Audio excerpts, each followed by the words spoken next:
This is just a very short overview video on the World Cup application project. I've done a more detailed Rambly video and also some written instructions, but this is just to give an overview.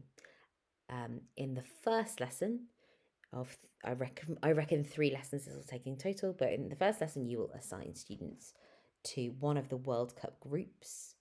It may be that you have only one student assigned to each group, and maybe a pair, maybe a group of students assigned to each World Cup group. You don't need all 12 groups represented. So, for example, if you've got 20 students in your class, it's fine to have to put them into pairs and just cover 10 groups.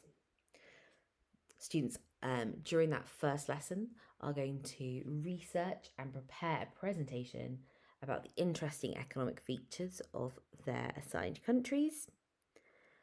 That will include, I recommend, a 30-second summary that students give without notes on what they've learned about their country. So they need to be preparing that. So they do the research and preparation for the first lesson and homework. You may want to give them an extra lesson as well. But I reckon 1 lesson and homework should be enough there. And then during the second lesson, students will present. There's a rubric here so that you can have that peer assessed. And there is also an opportunity to weight the different categories. That gives you a bit more control, and also it helps students to practice their weighted indices. So that's the first lesson. In the second lesson, the third lesson. So at the end of the second lesson, you tell students that they need to bring everything they've done on paper for the next lesson, because lesson 3 is going to be an analog lesson.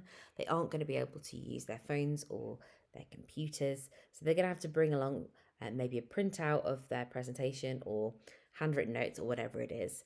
And during that lesson, you are going to assign them a policy using the random policy generator. You might want to do kind of stick or twist. So let's say that they get the policy to subsidise fertility and reproductive health services.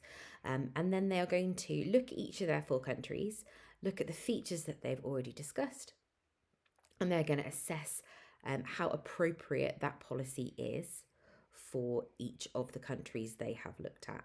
The idea here is that it helps them with their macro application, which students are not particularly good at, and it's also good preparation for the development topic. So in some countries that's going to be a really useful policy, potentially, but in other countries that's going to be a bit of a disastrous policy. So you might want 1 paragraph about how and why this policy could theoretically be a good option.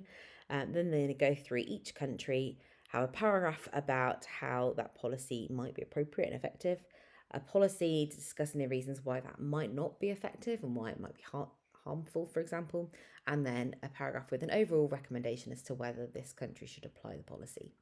After they've done all of those, they're going to rank the countries from the country for which this policy is most suited to the country for which this policy is least suited. You might want to have this as an essay or a poster or a presentation or whatever. If you're going to have groups, it may be that a poster or a presentation is slightly easier than an essay style, but whatever works. It's important that students aren't given their policy before the lesson, because AI can create this quite easily. So you want them to be doing this within a single lesson so that you can control that use of AI.